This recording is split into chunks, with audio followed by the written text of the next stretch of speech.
요 예배 한 번을 드린다는 것, 요 시간에 여러분이 나와 앉아있다고 하는 게 얼마나 대단한 것인지를 제가 서론으로 좀 설명을 하고 말씀을 나누려고 합니다.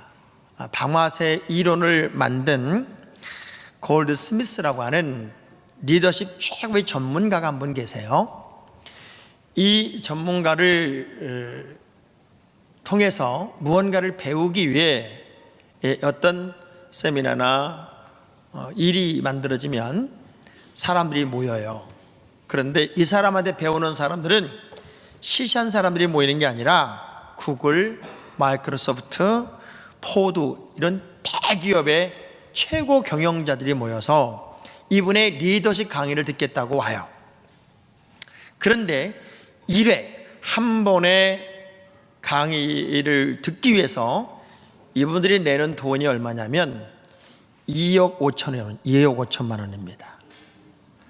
나는 여러분이 안 놀라서 내가 놀랐어요. 지금 1회 강의를 듣기 위해 내는 회비가 2억 5천이라고요. 놀래봐요 좀. 네. 그런데 그 강의를 듣고 나서 사람들 중에는 이렇게 이야기를 한다고 그래요. 내가 지금까지 당신에 관한 책에서 다 들은 얘기다, 본 얘기다. 당신을 연구하고 리서치하면서 알았던 이야기가 다 당신의 강의 속에 있는데 대단한 강의 같지도 않은데 왜 이렇게 비싸게 받느냐라고 묻는 사람이 있대요. 그럴 때마다 이 골드 스미스가 하는 얘기가 이거랍니다. 당신이 내 이야기를 듣고 또 내 이야기를 알고 내 책을 다 읽어서 내가 실천하라고 제시한 그것을 단 하나라도 실천했다면 지금 당신은 여기 오지 않았을 거라고. 그런데 실천하지 않았기 때문에 뭔가가 더 그리워서 여기 오지 않았겠냐고. 아는 것과 실천하는 것은 근본이 다릅니다. 저는 여기서 당신이 실천하시도록 이야기해 줍니다. 그러면서 이런 얘기를 해요. 사람이 작은 일이라도 실천을 시작하면 인생이 근본적으로 바뀐다는 거예요. 전 여러분에게 오늘 공짜로 설교합니다. 그러나 여러분이 스스로를 갖추는 내가 100억을 내고 듣는다는 그런 집중력과 그런 본전 생각을 하면서 여러분이 이 설교에 몰입했으면 좋겠어요. 그래서 그냥 듣고 마는 것이 아니라 이 말씀을 듣고 행동할 수 있는 그런 결단이 일어나면 얼마나 좋을까 하는 바람을 가지고, 늘 그것이 공식표이기도 하지만 그런 바람을 가지고 제가 오늘도 말씀을 나누려고 합니다. 인생은요, 시작이 있으면 반드시 끝이 있더라고요. 그런데 어떤 시작은 화려한 시작이고 어떤 시작은 초라한 시작이 있어요. 그런데 어떤 시작이라도 아름다운 마무리를 할 수 있다면 그것은 은혜이고 그것은 복이고 그것은 승리입니다. 아브라함과 롯의 갈라짐과 그들의 출발점을 보자고요. 롯은 화려하고 그리고 풍요롭고 탄탄대로가 열릴 것 같은 그 멋진 곳을 차지하고 소유하고 화려하게 출발을 합니다. 아브라함은 찌꺼기, 남은 거, 아무것도 아닌 것 같은 것을 바라보며 한편에서는 서운한 마음을 가지고 출발을 하지만 아브라함이 붙잡은 것은 딱 하나였어요. 하나님의 말씀이었어요. 그 말씀 붙잡고 딱 동시에 출발했는데 일정한 시간이 지나고 나니까 아브라함은 복의 근원이 되고 믿음의 조상이 되고 가장 복받은 인생의 모델이 되었습니다. 반면에 롯은 모든 것이 다 무너지고 다 깨지고 아내도 소금 기둥이 되고 자식과의 근친 상간에 엄청난 죄를 저지르며 인류 역사에 가장 많은 문제를 일으키는 후손을 만들어낸 아픔의 열매를 냈단 말입니다. 우리가 어떤 결과를 주님 앞에 보일 수 있을까? 우리의 아름다운 결론은 어떤 결론이 되면 좋을까? 12월이 되고 주님의 오심을 다시 대망하는 우리 대림절을 지나면서 다시금 여러분의 인생의 결론이 주님 보시기에 아름다운 결론이면 좋겠다. 그래서 소중한 결산을 주님께 드리면 좋겠다 하는 마음으로 한번 따라해 볼래요? 아름다운 결산을 시작하라. 화려한 출발도 소중하지만 아름다운 열매, 아름다운 결산을 하는 게 더 중요할 것 같아서, 특별히 한 해의 마지막 달인 이 12월을 살면서 여러분이 다른 달보다 더 열심히 살고 더 아름다운 결실을 맺는 특별한 한 달을 만들기를 기대하는 마음으로 이 말씀을 나누려고 합니다. 본문에 예수님의 비유는 설레임, 기대, 실망, 포기, 그럼에도 불구하고 다시 한 번의 희망, 기회 이야기가 이 말씀 속엔 들어있어요. 인간의 모든 심리가 바로 이 짧은 말씀 속에 들어있더란 말이에요. 예수님의 비유는 언제나 사람에게 맞춰져 있어요. 지금 비유는 이렇게 하지만 이 모든 이야기의 주인공은 사람이더란 말이에요.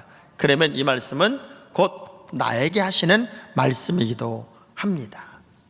저는 이 말씀을 이렇게 읽다가 어떤 말씀이 탁 떠올랐냐면 이사야 5장 2절의 말씀이 떠올랐어요. 시작. 땅을 파서 돌을 제하고 극상품 포도나무를 심었도다. 그 중에 망대를 세웠고 또 그 안에 술틀을 팠도다. 좋은 포도 맺기를 바랐더니 들포도를 맺었도다. 신기하죠? 나름대로 최선을 다해서 좋은 포도를 내기를 바라면서 농부가 애를 썼는데 열매를 따보니까 들포도가 열렸어요. 얼마나 실망이 됐을까요? 얼마나 낙심이 되고 얼마나 좌절이 됐을까요? 좋은 열매를 낼 수 있다, 그리고 좋은 열매를 딴다, 이거는 농부에게는 최고의 행복이고 최고의 기쁨일 거예요. 아마 우리 하나님이 여러분 한 생명 한 생명을 가장 소중한 하나님의 사람으로 세우고 여러분 한 분 한 분을 통해 아름다운 열매를 딴다면 우리 하나님은 여러분을 통해 영광을 받으시고 찬양을 받으시기 위해 우리를 만드셨기 때문에 그런 인생을 바라보는 우리 주님은 얼마나 행복할까 하는 생각을 하면서 오늘의 말씀을 한번 들어가 보죠. 자, 이런 비유예요. 포도원에 이 포도원 안에는 뭐가 있어야 돼요? 포도나무가 있어야 돼요. 그죠? 너무 어려워요? 자, 포도원 안에는 무슨 나무가 있어야 돼요? 포도나무가 있어야 돼요. 그래서 포도원이에요. 그런데 이 포도원 안에 특별한 나무 하나를 심었어요. 무화과나무를 심었어요. 자, 그러면 포도원 안에 심겨진 무화과나무는 특별한 나무가 된 거예요. 이 특별한 나무를 하나 심어놓고 주인은 은근히 이런 기대를 하고 있었어요. 포도원에서 포도가 잘 소출되고 많이 소출되는 게 목적이지만 내가 특별하게 심어놓은 저 무화과에서도 열매가 맺히면 좋겠다, 그런 바람을 가지고 1년을 기다리고 2년을 기다리고 3년을 기다려요. 내가 볼 때 한국 사람이었나 봐. 3-4번. 우리나라 사람들은 3번을 너무 좋아해. 이 3년을 기다렸음에도 불구하고 열매가 없어요. 기다림이 또 사모함이 컸다는 것은 또 역으로 말하면 실망도 그만큼 컸다, 그 얘기예요. 아주 실망이 커버린 이 주인은 포도원 지기를 불러 이렇게 말하죠. 저거 아무짝에 쓸모없다. 열매도 내지 못하고, 생각해보니까 포도원 안에 무화과나무는 어울리지도 않는데 저거 베어버려도 아무 상관이 없으니까 베어버리자 라고 이야기를 해요. 그때 포도원 지기가 알겠습니다. 아유, 내가 생각해도 괜히 걸그적거리기 나오고 의미도 없는 건데, 그리고 자기 책임도 안 해요. 그거는 제가 잘라버리겠습니다. 그랬으면 오늘의 설교를 내가 못했을 거예요. 근데 이 포도원 지기가 기가 막힌 얘기를 합니다. 아닙니다. 저에게 1년의 기회만 더 주십시오. 내가 땅을 파고 모든 걸음을 주고 할 수 있는 노력을 다 해서 기어코 이 무화과나무가 열매를 맺을 수 있는 모든 환경을 만들어 보겠습니다. 그리고 최선을 다하고 마지막까지 노력을 했음에도 불구하고 안 된다면 그때는 베어버리는 게 어떻겠습니까? 하고 제안을 해요. 그래서 1년이 유예가 돼요. 저는 이 말씀을 이렇게 묵상하다가 얼마나 많은 감동을 받았는지 몰라요.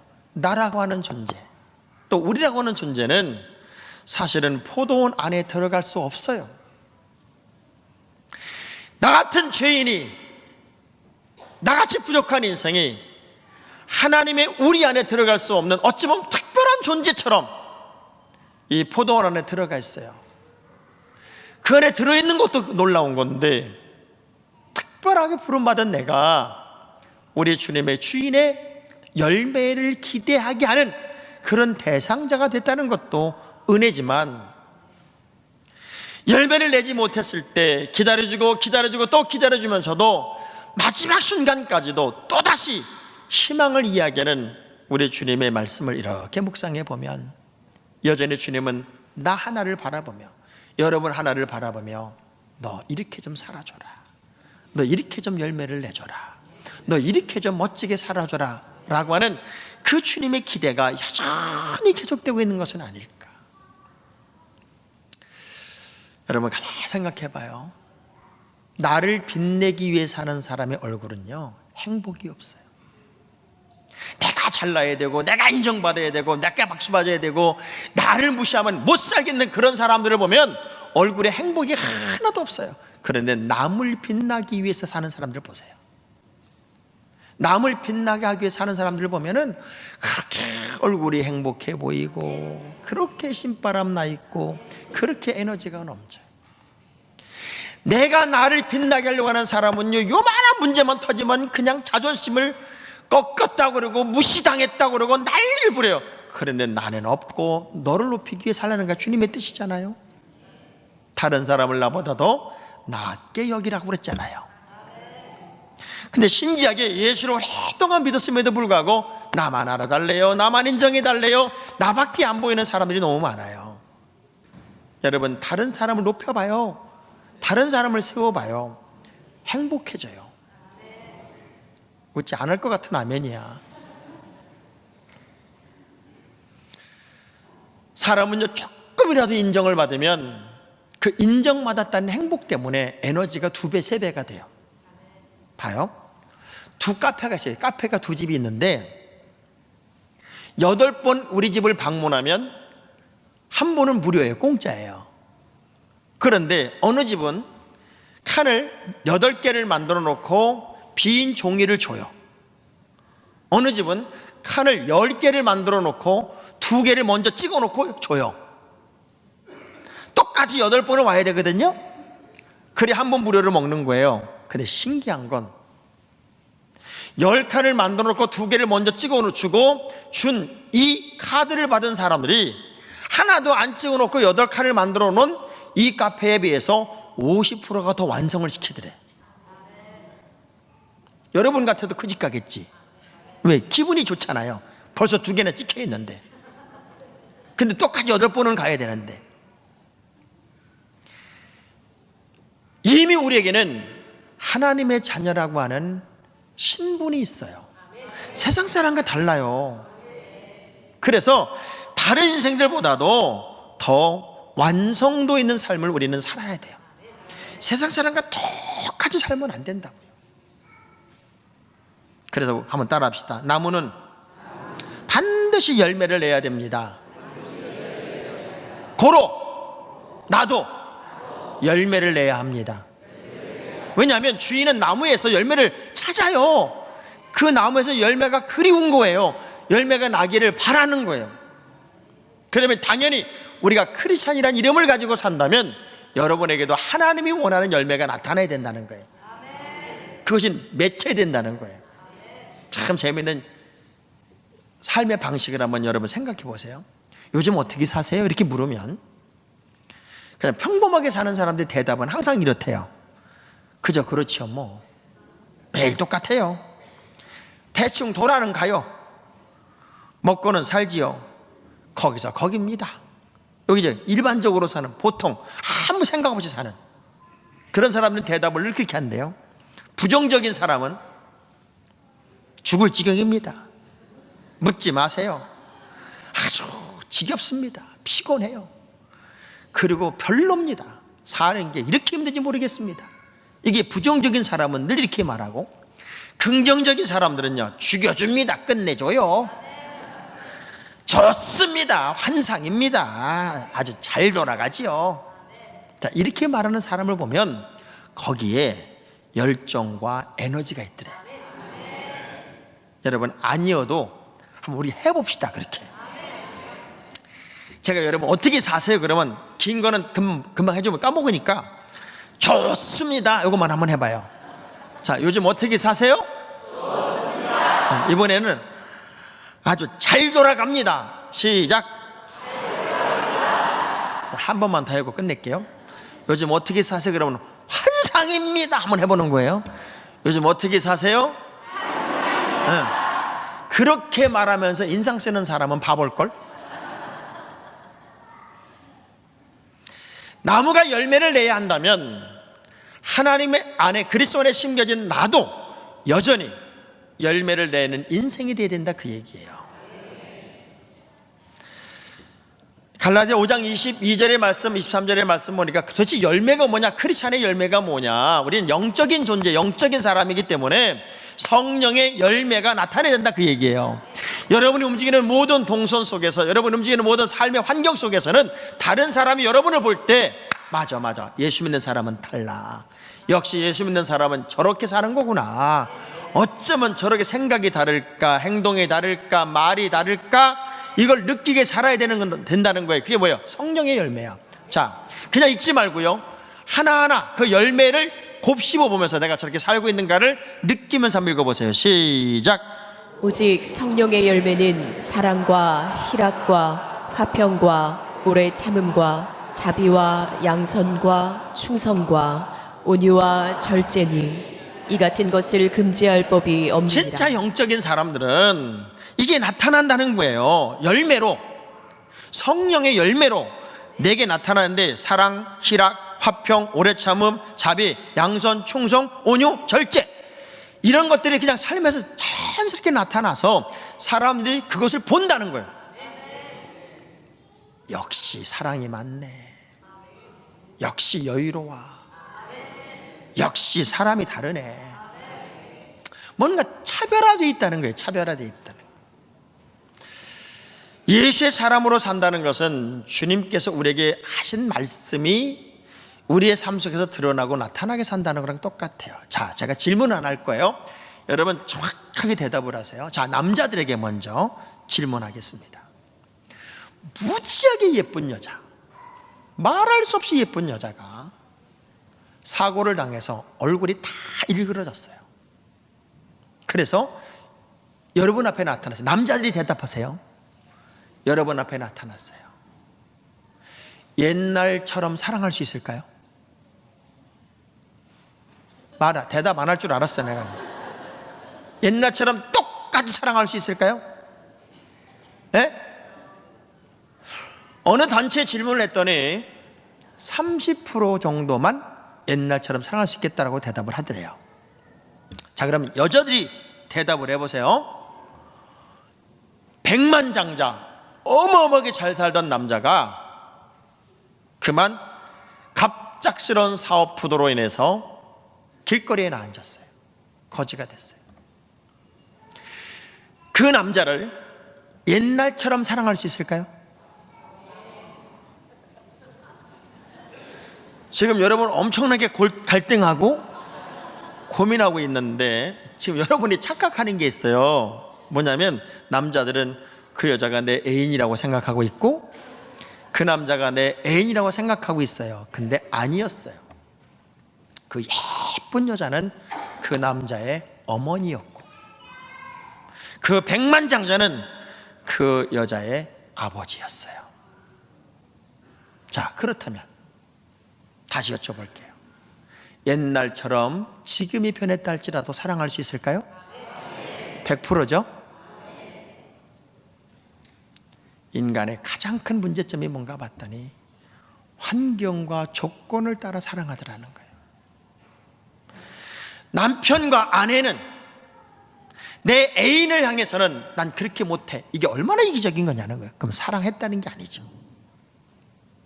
그래서 신랑 각시는 잘 만나야 됩니다. 옆 사람 쳐다보면 혹시 잘 만났을까요? 물어봐봐요. 좀 남편이 부족할 때도 사랑해줘야지. 아내가 좀 비기 싫어졌어도 사랑해야지. 옆 사람한테 왜 그러는 거예요? 물어봐봐. 왜 그러는 거냐.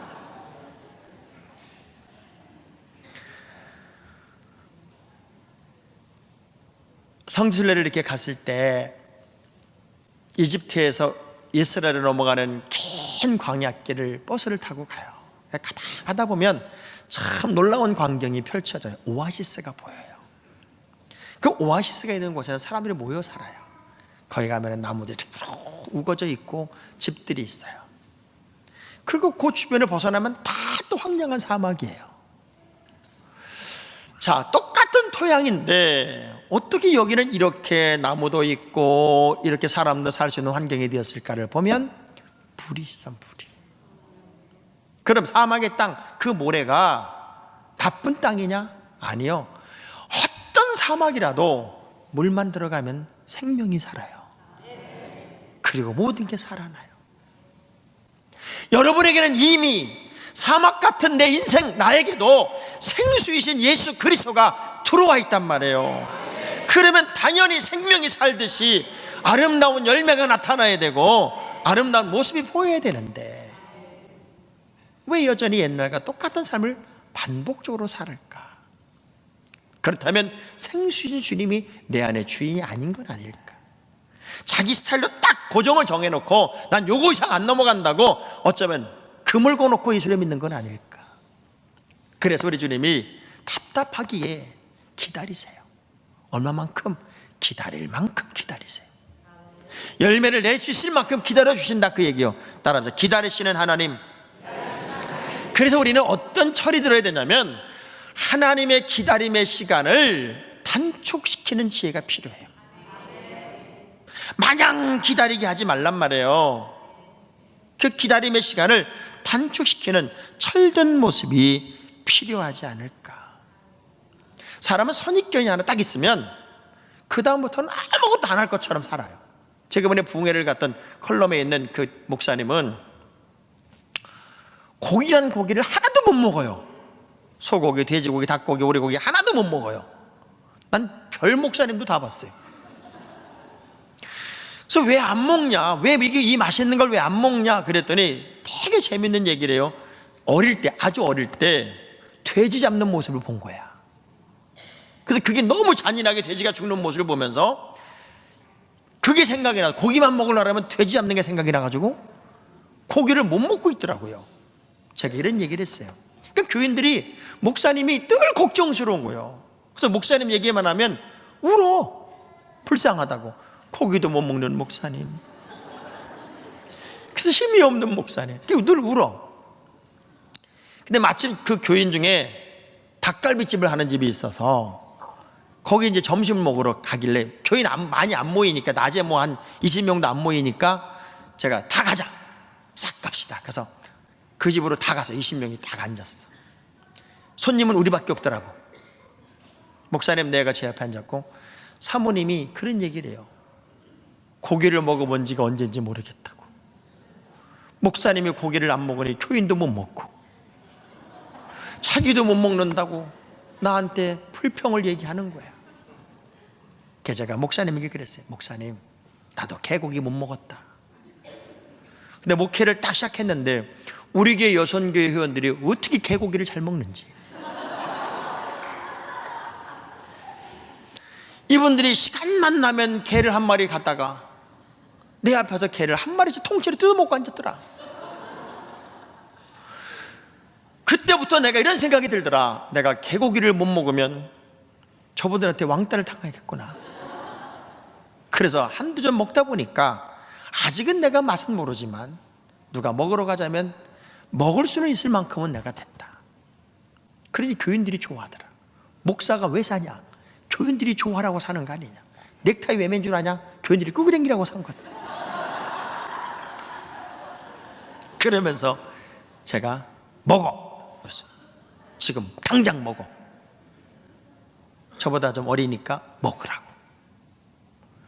그러더니 목사님 먹으라니까 한번 먹어보겠습니다. 10점을 먹었어. 10점. 문제가 없더라고. 10점을 먹고 났더니 교인들이 우리 목사님 닭고기 먹었다고, 우리 목사님 닭고기 먹었다고, 내일은 소고기 먹으러 가자고. 이게요, 하나님 가지 못하는 게 아니야. 우리 하나님이 얼마든지 여러분이 좋은 열매를 낼 수 있는 능력도 환경도 상황도 다 주었는데도 불구하고 여러분이 안 하는 거란 말이에요. 그래서 빨리 처리들고 빨리 주님이 기뻐하는 열매를 내는 삶의 방향으로 여러분의 방향을 틀 수만 있다면 그게 은혜고, 그게 감사고, 그게 기쁨이에요. 봐요, 우리 주님이, 우리 하나님 얼마나 오래 기다리세요? 출애굽 40년 40년을 계속 기다려보는 거예요.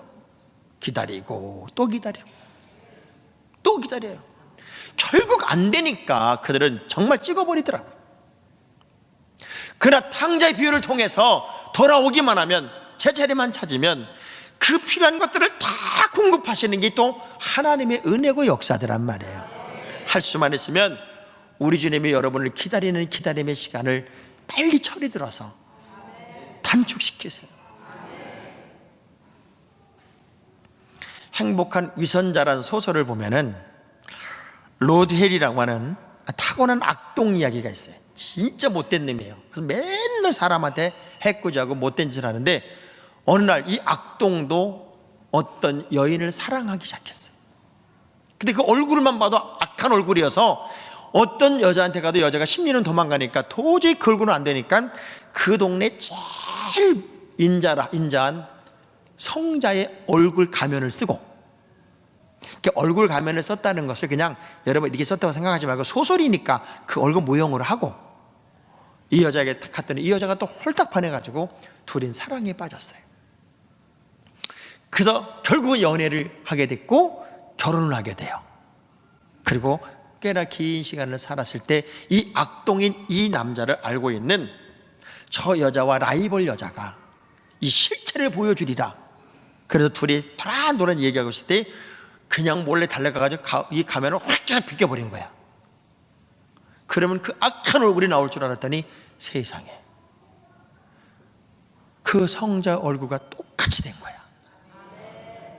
삶을 그렇게 살았더니 얼굴도 그렇게 바뀌었어.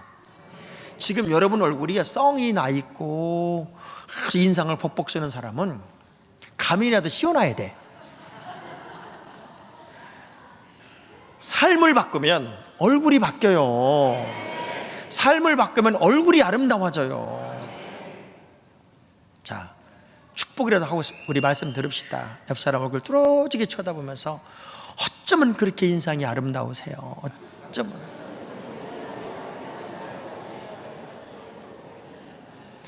이럴 때 고개 숙이고 자신이 없는 사람들이 있어요.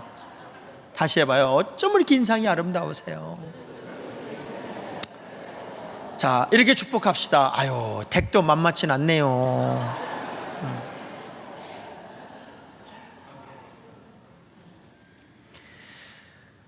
우리 하나님을 어떻게 표현했냐면 로마서 15장 5절의 말씀 보니까 하나님은 어떤 하나님? 시작. 이제 인내와 위로의 하나님이 너희로 그리스도 예수를 본받아 서로 뜻이 같게 하여 우리 하나님은 인내와 위로의 하나님이세요. 인내하시고 우리의 삶을 위로하시기 위하여 여전히 기다리고 있어요. 기다릴 만큼 기다려주신다고요. 그러니 빨리 주님의 기뻐하는 모습으로 여러분의 변화가 되어야 되는데 3년을 기다렸다는 얘기는 이 무화과 나무가 충분히 열매를 내고도 남을 만큼의 시간을 농부는 주인은 기다려줬다는 것이에요. 그럼에도 불구하고 열매가 없었어요. 찍어버릴 환경이 됐어요. 더 이상 기다릴 시간이 없어요. 그런데 진짜 놀라운 건 따라합시다. 다시 한 번의 기회가 있습니다. 우리는 또 한 번의 기회를 주시는 기독교의 진리를 믿고 사는 사람들이에요. 그래서 죽었으나 부활하시고 끝이나 시작이고 안 됐지만 되게 하시는 아주 중요한 기독교의 정신을 우리는 알고 믿는 사람들이란 말이에요. 1년만. 저는 그래서 여러분 이 2016년도 12월 한 달 남았잖아요. 이 12월 한 달은 정말 열심히 살았으면 좋겠어요. 진짜 열심히 열정적으로 최선을 다해서 정말 기도하면서 다른 날보다 참 열심히 살았으면 좋겠어요. 아이들을 기르면서 부모님들은 이 말씀을 늘 기억할 거예요. 저거 어떡하지, 저거 어떡하지. 실망이 얼마나 많은지 몰라, 아이들이 기를 때마다. 그리고 어떤 상황에서는 와르르 무너지는 나를 발견하기도 해요. 그런데 교육방송에서 다큐를 찍으면서 부모님에게 질문을 던진 거예요. 자녀를 보면서 가장 많이 생각하는 게 뭐냐라고 부모님들에게 질문을 던졌더니 부모님들의 대답은 전부 다 이런 거였어요. 쟤는 나처럼 살면 안 되는데, 쟤는 나보다는 잘 살아야 되는데, 저래가지고 저거 밥이나 먹고 살까? 부모님들은 자녀를 보면서 늘 이런 생각을 한대요. 그래서 애들을 자꾸 쳐다보면 늘 속상해하고 늘 힘들어하는 게 부모래요. 근데 자식들에게 부모를 바라보면서 어떤 부모가 제일 좋니? 이렇게 물으면 애들은 한결같이 이렇게 얘기한대요. 우리 부모님은 한결같은 모습이었으면 좋겠습니다. 이랬다 저랬다는 부모 말고 언제나 똑같은 모습으로 한결같으면 좋겠습니다. 또 하나, 결과에 관계없이 노력하는 내 모습을 지지해주고 응원해주는 그런 부모님이었으면 좋겠습니다. 이게 아이들의 꿈이고 소망이에요. 그런 부모를 나는 존경하지, 일희일비하는 그런 부모를 존경할 수 없다, 그 얘기예요. 그래서 심리학자들이 이런 얘기를 해요. 부모의 자존감이 부족할수록, 자기 자존감이 부족할수록 부모님들은 자녀의 성과를 보면서 자신이 훌륭한 부모일 거라고 착각한다는 거예요. 그래서 이렇게 부탁을 해요. 자녀의 삶을 부모님은 대신 살지 마라. 그 대신 대리인이 되기보다는 자녀를 위한 지지자와 격려자가 되어줘라. 그게 하나님이시더라고요. 우리 하나님은요, 얼마든지 다 해줄 수 있어. 그런데 기다려주시고요, 또 기다려주시고, 그리고 응원합니다. 저는 어느 영상을 하나 보니까요, 북극곰이에요. 북극곰 새끼가 여기 물에 빠졌어요. 물에 빠져서 호적거리고 못 올라가요. 그러니까 그 어미가 얼른 내려와서 그 뒤에서 죽지 않을 만큼만 이렇게 버티고 있더라고. 그리고 절대 안 밀어줘. 안 밀어주고, 죽으려고 그러면 얼른 살짝 올려놓고, 퍼덕거리면 좀 올려놓고, 그래서 기어코 스스로가 거기로 올라가게 해놓더라고. 우리 한국 엄마들 같으면 이미 집어 던졌다 위다. 애들을 위해서 사는 게 자신의 전부인 것처럼 착각하고 있어요. 스스로 할 수 있는 환경이 있는 아이면요, 내버려둬도 더 잘합니다. 지금 이 시대는 가만히 보세요. 인성이 미래를 만들지 실력이 미래를 만들지 않아요. 이 아이가 어떤 인성을 가졌느냐가 가장 중요한 거예요. 제가 늘 그럽니다. 성공하는 아이를 만들지 말고 승리하는 아이를 만들어라. 사람은 한 해를 살아가면서 늘 이렇게 산대요. 1월 달에는 이상주의자, 6월 달에는 현실주의자, 12월 달에는 허무주의자로 산대요. 1월 달엔 뭐 꿈을 꾸고 계획을 세우고 난리가 났어요. 내가 올해는 이렇게 산다. 6월 달쯤 되면은 역시 현실의 벽은 높다. 그리고 현실주의자로 바뀌더니 12월이 되면은 내가 이렇게밖에 못 살았냐고 가슴을 치더라는 거예요. 마가복음 9장 23절의 말씀 보면은 우리에게 이렇게 말합니다. 시작. 예수께서 이르시되 할 수 있거든이 무슨 말이냐, 믿는 자에게는 능히 하지 못할 일이 없느니라 하시니. 1년의 유예 기간은 단순히 기다림의 시간은 아니더라고요. 1년의 기간은 더 노력하고 더 애를 쓰고 더 많이 최선을 다하고 더 많이 노력하는 시간이더라고요. 전 여러분의 12월 이 한 달은 더 많이 애를 쓰고 더 많이 노력하고 더 많이 도전해서 더 멋진 삶을 만드는 한 달이었으면 좋겠어요. 아직은 시간이 있잖아요. 그러니 주님 앞에 뭔가 내놓을 수 있는 열매를 이야기할 때 그래도 나는 최선은 다했습니다. 나는 할 수 있는 제 노력을 다 동원해 봤습니다. 우리 하나님 어떤 하나님이냐? 이미 끝난 것도 바꾸세요. 요나가 니느웨에 가서 이제 니느웨는 끝났습니다라고 선언했지만 하나님이 그걸 바꿔버리더라고요. 요나가 억울해 죽어요. 아니 왜 다 멸망시킨다더니 멸망 안 시켰어요? 이렇게 말할 때 요나서 마지막 절에 우리 하나님이 요나 들으라고 하는 얘기예요. 시작. 하물며 이 큰 성읍 니느웨에는 좌우를 분별하지 못하는 자가 12만여 명이요 가축도 많이 있나니 내가 어찌 아끼지 아니하겠느냐 하시니라. 너는 끝내라고 그랬지 나는 못 끝낸다. 왠 줄 아니? 저들이 회개했지 않니? 저들이 제자리 찾았지 않았니? 저들 중에는 뭔지도 모르고 움직이는 사람이 12만 명도 있고 죄 없는 가축도 있어. 어떻게 내가 저걸 끝내니?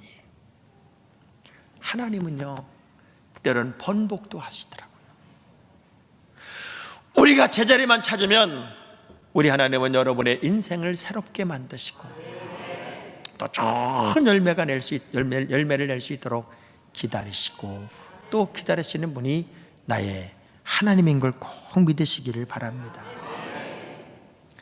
주님이 기뻐하는 그 자리, 주님이 원하는 그 삶, 얼마든지 여러분이 결정할 수 있어요. 어느 현자에게 어떤 사람이 찾아와서 이렇게 말합니다.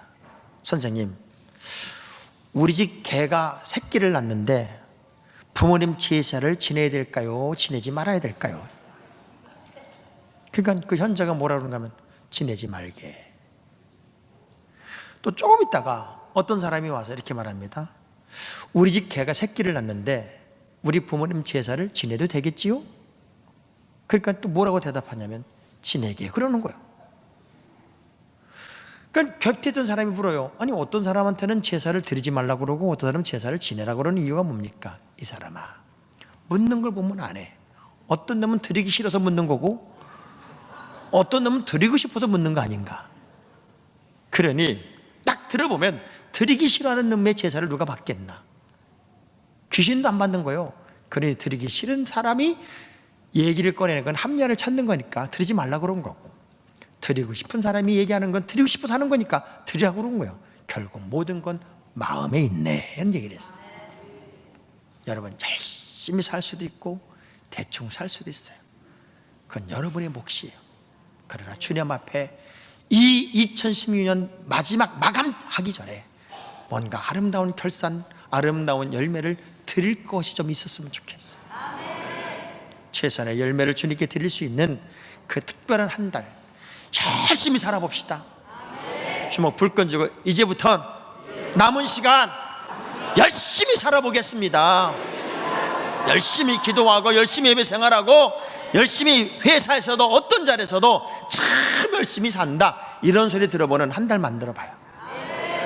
그래서 다음 주에 여러분 왔을 때 얼굴이 그냥 전부 다 반짝반짝 빛나고 사람이 달라져도 어떻게 이렇게 달라질 수 있냐고. 아멘 안 하는 것 좀 봐. 지금 듣고 끝나지 말고 정말 한 번이라도 실천할 수 있다면 그만큼 성장이 있는 거니까 성장을 위한 도전을 여러분이 이루어가기를 주의 이름으로 축원합니다.